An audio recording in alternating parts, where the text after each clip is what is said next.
Ерөнхийлөгчийн тамгын газраас эмээлтэд үүссэн чанаргүй махны асуудал болон хүнсний аюулгүй байдлын асуудалд байр суурь илэрхийллээ. За эмээлтдэг дулааны аргаар боловсруулсан махны үйлдвэрийн зөрчил манай улсад хүнсний аюулгүй байдал алдагдсантай холбоотой. За ерөнхийлөгчийн зүгээс тийм үйлдвэрийн махыг устгаж хэрэглэгчдэд худалдан авахыг хориглох эрх мэдэлтэй албан тушаалтан биш, харин дахин хүнсний аюулгүй байдалд ийм зөрчил гарахгүй байхад бодлогын арга хэмжээг эхлүүлсэн гэлээ.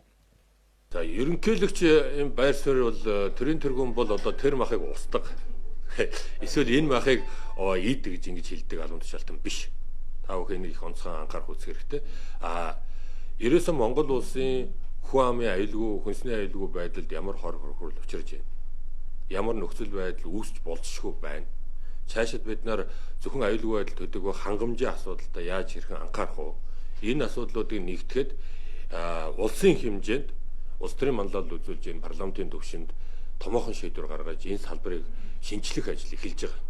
Тэгэхгүй энэ хүнсний хангамж, хүнсний аюулгүй Уг нь өнгөрсөн 6 сараас эхлэн дулааны аргаар боловсруулсан махыг экспортлох ажил эхлэхээр байсан ч бүгд найрамдах хятад улсад хөл өрөө тогтон мөн чанаргүй махны асуудалтай холбоотой манай талаас төр зогсоосон. За өнөөдрийн байдлаар 10,000 тонн дулааны аргаар боловсруулсан мах бэлэн болсон. Үүнийг 2 орны 20 цэрийн дэглэмд нийцэж байгаа эсхийг хянах ажил үргэлжиж байна. Харин эрх намраас дулааны аргаар боловсруулсан махны техник зохицуулалтын шинжилсэн журам үйлчилж эхлэх юм байна.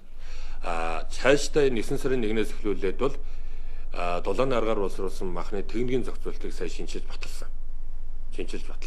Энэ техникийн зохицуултын хүрээнд Монгол улсад цаашдаа дулааны аргаар боловсруулсан махны боловсруулалт явагдана, үйлдвэрлэл явагдана. Энийг дагаад экспортын асуудал нь хамтдаа шийдэгдээд явна гэдгийг бас ойлгох хэрэгтэй гэж бодож байна. За, ер нь бол энэ эмээлт дээр болсон энэ асуудал дээр бол тодорхой хариуцлага алдсан албан тушаалтнуудад хариуцлага тооцож цаашдаа ч энэ дээр хатуу хяналтыг тавих хэрэгтэй гэсэн ийм байр суурьтай байна.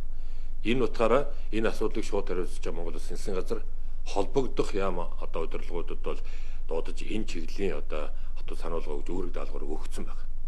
Өөрөөр хэлбэл ерөнхийлөгчийн намын газраас өөрийн эрх мэдлийн хүрээнд хүнсний аюулгүй байдалтай холбоотой үндэсний хөтөлбөрийг хэрэгжүүлж эхэлсэн. Харин өнгөрсөн асуудалд хариуцлага тооцоох хянах ажлыг засгийн газар холбогдох яамд хариуцсан ажиллаж байгаа. За энэ асуудал зөвхөн аж ахуйн нэгж компанид хариуцлага хүлээлгэх бус хариуцлага алдсан төрийн албан хаагчдад хатуу арга хэмжээ авахыг тамгын газраас өргөдөжээ.